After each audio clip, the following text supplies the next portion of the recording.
I've spent 20 years and 8 months, but who's counting? And as a candidate, probably a good year and a half before that, going to events. And so I always have a sense of guilt when people are away from their family or their home, when our distinguished diplomats and clergy have to spend a few more hours listening to people praise me. And I think all of you who know me know that I'm much more comfortable giving praise than receiving it. I'm trying to lead with love than accepting it, which is something I've worked on throughout my life. Nelson Mandela once said that it's important to learn how to be comfortable in the light, which I've struggled with for 21 years. Because it's so easy when you become an elected official to just receive all this praise and think you're the center of the universe. But my parents taught me to always remember that you're never, that we are part of a web that's tied together, and that we're just one strand. And any part of that web breaks, and we're all weakened. And so I just want to thank my fellow elected officials, first of all, who are here, their families. I think about tomorrow at home, Gail, waiting for you, all the folks that really sacrifice so much for service. Thank you from the bottom of my heart for being here. So my dear friends from Glendale, thank you, Mayor and council members, Chief, for taking time out of your day. Thank you for hosting us. We're just a suburb of Glendale in Los Angeles, so we're very honored to be here. I come so often to this restaurant and have so many great memories. Sir Paisan and Sir Paisan, I want to thank you to our clergy who has come here, Bishop and the Reverend. I think in life, it can often be a lonely journey, especially when we take this path of service. There's kind of three things that make it a little less lonely. First and foremost is your family. And I've been so blessed with Maya and Amy, and my parents and sister, and our foster children to have the most beautiful family a man could ever have. I even snuck going home for a couple hours before coming here, just to see my daughter for about 10 minutes before I had to go and come here. And that's enough to drink in and to feel wonderful. The second thing is faith. I think when we take this path by ourselves, and I'm both, come from a Jewish and a Catholic tradition. I think I learned from Judaism the sense of service without second thought. It's something that underlies us as Jews. Tzedakah. We don't give because of credit. We don't serve others because of anything besides God's commandment to do so, which we see in the Bible. And then I think for me, it's the Catholic and Christian tradition of love that I've really tried to every single day live by. It certainly makes life not only less lonely, it fills it with the purpose of why we're here, even in the toughest moments.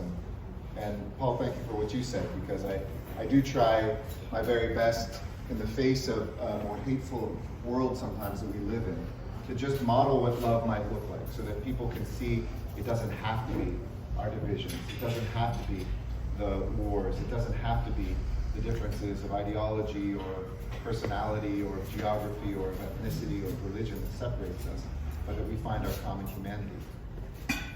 And then the third thing I think that makes us less lonely is when we find each other.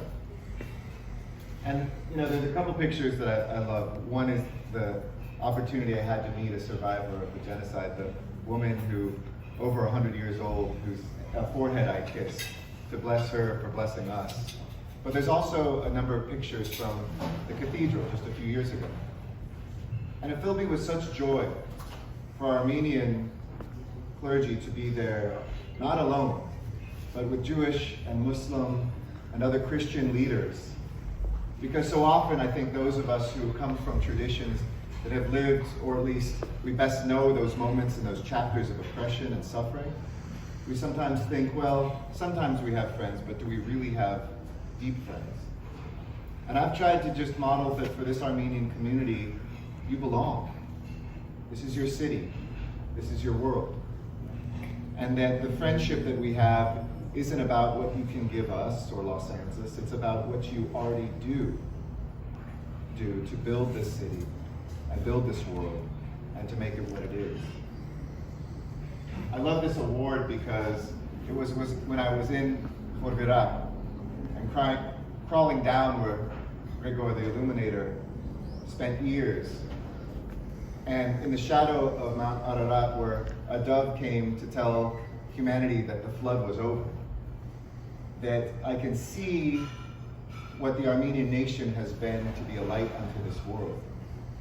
And Ambassador, thank you for your words and your friendship, and the friendship I've had directly with the Armenian state, which stands as evidence that the nation cannot be destroyed, never will be. You know the great quotes and the poems that say that the Armenian people will always rise up, but the state is significant, and you've been a wonderful representative of that state.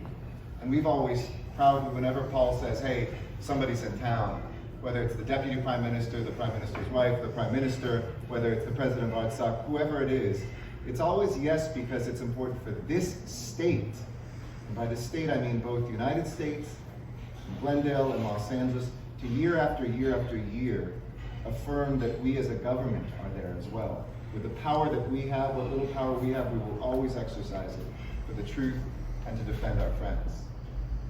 It's a tough moment. Nora and I were just talking at the table to be Armenian.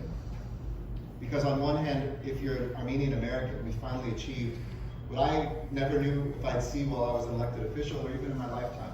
Would there be a president with the courage to finally speak the truth? But this president that I'm about to serve in his administration, Joe Biden, I'm so grateful, didn't hesitate. And it was so easy. The truth will set you free. We kept saying this to administration after administration, promise after promise broken. But we saw it and we witnessed it. And so, in one hand, it is the best of times. But on the other hand, the war and what we saw in Artsakh reminded us of that chapter of the Armenian nation that always, and I say this as a Jew because we are such similar nations, comes back and sometimes defines us. It's our suffering. It's our oppression. But I would just say to my Armenian friends, don't let that ever define who we are. Because we don't run from anything. And even when we suffer, there are moments we must celebrate.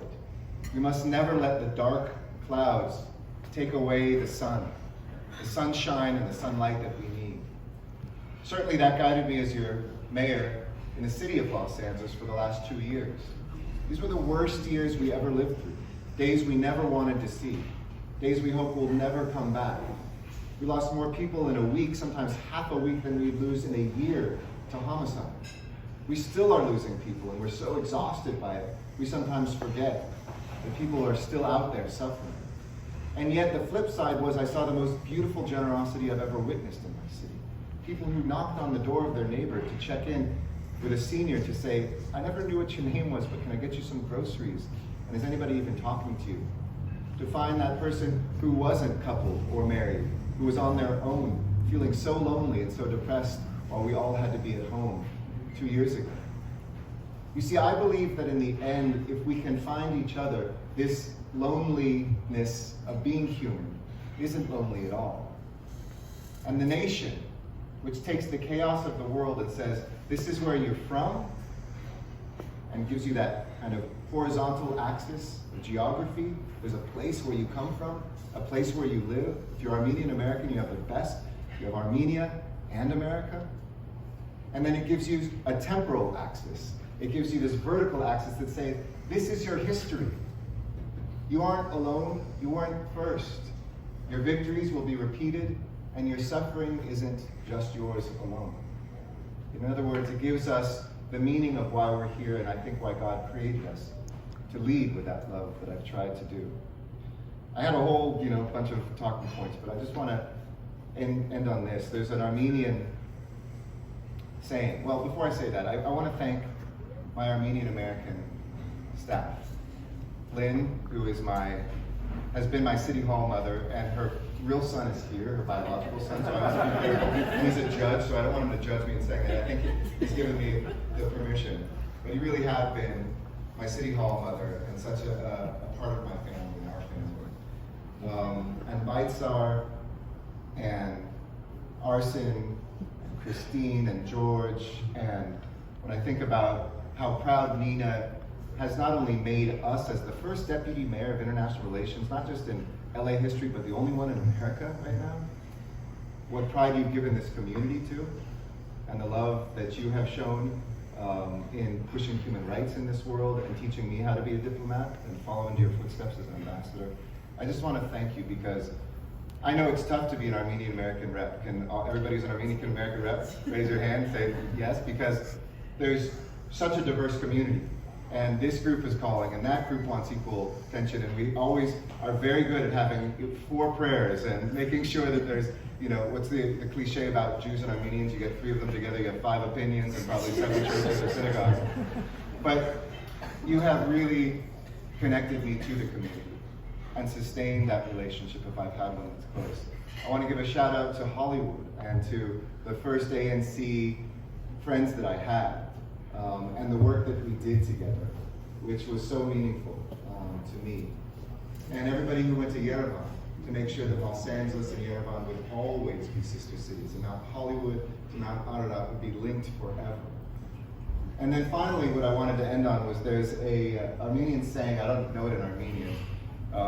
We were hoping to get there, and then the pandemic came. I was going to be the first sitting mayor to get there, but maybe, Kevin, if you're the next mayor, and we could have 2 mayors for the next year in here, who knows? I'll just kind of drop those hints out there. And a controller, and so there's all sorts of great things that could happen to make history in the next few months. I hope you get there. But this Armenian saying says that every man, and we should say woman too, has 3 ears. You know this? One on the left side of his body, one on the right side of his body, and one in his heart. And you have taught me how to listen with my heart. This community, the Armenian American diaspora, this kind of ragtag group that didn't know whether it would survive, and has built the most glorious community and helped us build this most magnificent city and country. You have taught me how to hear with my heart, and that is something I will carry with me to India. I welcome you to visit me. I hope it's going to be one big trip. All of you guys should charter a plane and come and find the week that you can come, and we can do Armenian history in India and have a great time. And I can't wait to come back to the warm embrace of this community and know that I am always here as your brother, as your friend, and as the Ancestry.com DNA test finally showed, 2%. I am Armenian. So thank you all so much. I love you.